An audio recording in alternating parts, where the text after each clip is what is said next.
भूतिया भाभी। कहानी है जलगांव की। जलगांव में दो भाई और एक बहन रहते थे। आकाश सबसे बड़ा था। नौकरी करके भाई बहन की जिम्मेदारियां उठाता था। भैया मेरा डोसा। भैया मेरी फेवरेट दाल खिचड़ी। अरे हाँ भाई हाँ, ला रहा हूँ। आकाश सबका मनपसंद खाना टेबल पर ले आया। भैया खाना बनाने में इतना टाइम, किसके बारे में सोच रहे थे? अरे कुछ नहीं, बस थोड़ी सी थकावट थी। वही तो, आपको आजकल कुछ ज्यादा ही थकान महसूस हो रही है। भैया अब आपको शादी कर लेनी चाहिए। अरे कुछ भी मत बको, खाओ खाना चुपचाप। भैया हमें पता है आपको किस बात की टेंशन है, लेकिन आप कब तक हमारे लिए बिना शादी के रहोगे? आपको भी तो एक जीवन साथी की जरूरत है। हाँ भैया, घर में भाभी आएगी तो मजा आ जाएगा। जॉब लगते ही मैं भी शादी कर लूंगा, फिर हम मुन्नी को उसके ससुराल भेज देंगे और दोनों भाई मजे से रहेंगे। ये सुनकर मुन्नी गुस्सा हो गई। अगर ऐसा है तो इस घर में कोई शादी नहीं करेगा। ये सुनकर आकाश और विकास जोर जोर से हंसने लगे। एक दिन मुन्नी अकेली घर में बैठी थी, तभी एक लड़की उससे मिलने आई। मेरा नाम श्वेता है, मैं तुम्हारे भैया के ऑफिस में उनके साथ काम करती हूँ। ओह, लेकिन भैया तो ऑफिस में ही हैं। पता है मुझे, मैं तो ऑफिस से यहाँ तुमसे मिलने आई हूँ। मुझसे मिलने? हाँ मुन्नी, आकाश बहुत ही अच्छा लड़का है। मैं उससे प्यार करती हूँ, शादी करना चाहती हूँ। कहीं वो गुस्सा ना हो जाए, इसीलिए मैं तुम्हारे पास आई हूँ। ये सुनकर मुन्नी बहुत खुश हो गई। डोंट वरी भाभी, भैया को पटाना मुझे अच्छी तरह से आता है। शाम के समय विकास और मुन्नी काफी एक्साइटेड होकर आकाश का इंतजार कर रहे थे। आकाश आया, लेकिन आकाश के साथ एक और लड़की थी, जिसके गले में शादी की माला और मांग में सिंदूर था। भैया कौन है ये? अरे भाभी चाहिए थी ना तुम लोगों को, देखो ले आया। व्हाट? भैया ये मजाक तो नहीं?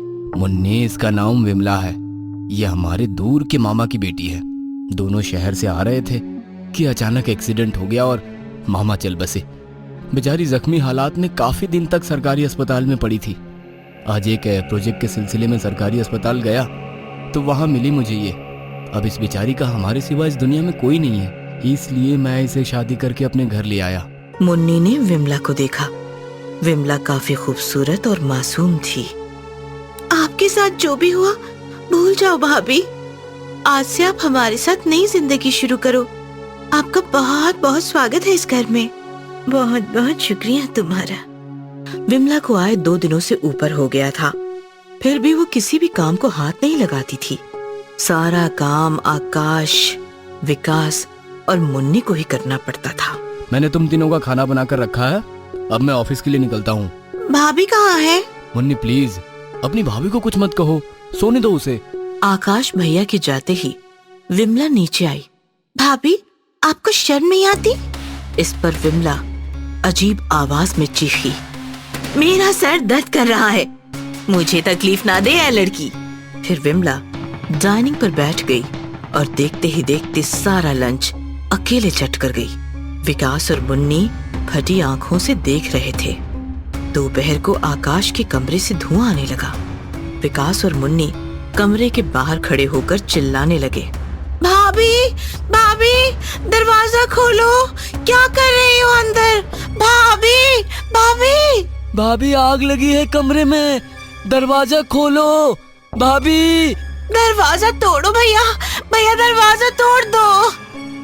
विकास ने दरवाजा तोड़ा और अंदर का नजारा देखकर दोनों की सांसें रुक गई। अंदर एक होम जल रहा था, जिसके सामने विमला और आकाश भैया बैठे थे। आकाश भैया को विमला ने वश किया था। विमला काफी भयानक दिख रही थी। ओम ह्रीं क्लीं क्लीं स्वाहा। भाभी क्या है ये? भैया आप तो ऑफिस में थे ना? विमला ने आकाश और मुन्नी की तरफ देखा। आकाश सिर्फ मेरा है, मैं तुम दोनों से उसे छीनने आई हूँ, छीन कर रहूंगी।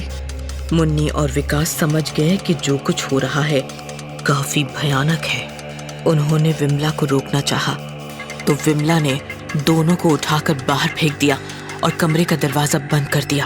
मुन्नी, श्वेता को कॉल करो, वही अब आकाश भैया को बचा सकती है। उसे किस मुंह से कॉल करो, बेचारी तो सदमे में होगी। तुम बस कॉल करो। मुन्नी ने मोबाइल निकालकर श्वेता को कॉल किया। इधर कमरे में विमला भूतनी बनकर आकाश के साथ तांडव कर रही थी। आकाश को नोच रही थी, पीट रही थी। आकाश जोर जोर से हंस रहा था।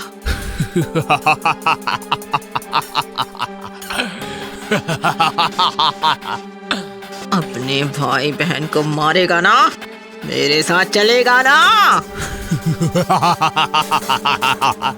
जा जा, मार अपने भाई बहन को, जा मार उन्हें। आकाश विमला के वश में था।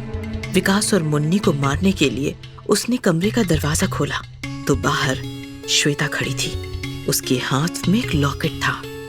लॉकेट के प्रभाव से आकाश वहीं बेहोश हो गया। मुन्नी, आकाश को संभालो, मैं विमला को देखती हूँ। श्वेता को देखकर विमला गुस्सा हो गई और श्वेता पर टूट पड़ी, लेकिन लॉकेट की वजह से वो श्वेता का कुछ बिगाड़ नहीं पाई। मैं छोड़ूंगी नहीं, मैं लौट कर दोबारा आऊंगी, ऐसा कहकर विमला खिड़की से छलांग लगाकर बाहर भाग गई। थोड़ी देर बाद आकाश को होश आया। होश में आते ही आकाश श्वेता के सामने बिलख बिलख कर रोने लगा। मुझे माफ कर दो श्वेता, मैं उस भूतनी के वश में हो गया था। डोंट वरी आकाश, मैं सब जानती हूँ। मुन्नी, विमला तुम्हारी कोई दूर की रिश्तेदार नहीं है। वो हमारे ऑफिस में काम करने वाली एक लड़की थी जिसने 2 साल पहले खुदकुशी कर ली और फिर भूतनी बनकर लौट आई। वो आकाश को पाना चाहती थी, इसीलिए उसे वश करके उसने उससे शादी कर ली। अब तो वो चली गई, लेकिन वो दोबारा भी तो आ सकती है।